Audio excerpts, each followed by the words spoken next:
Hi!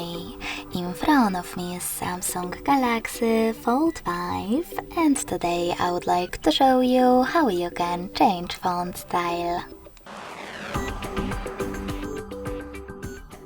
Begin by opening Settings and scrolling down right away to access Display.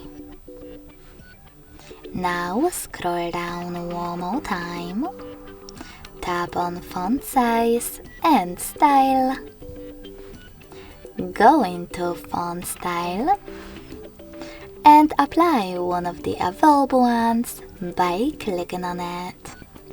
So when I do that, as you can see, style of my text has changed. If you want to, you can go into Font Style again, click on Download Font,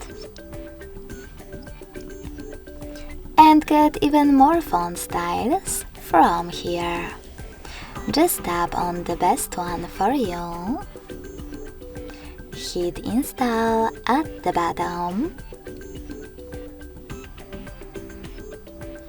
and then choose Apply right away or go back and apply your new style from the list of installed ones.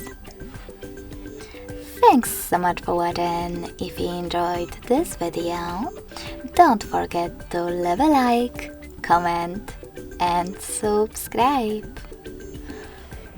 Bye!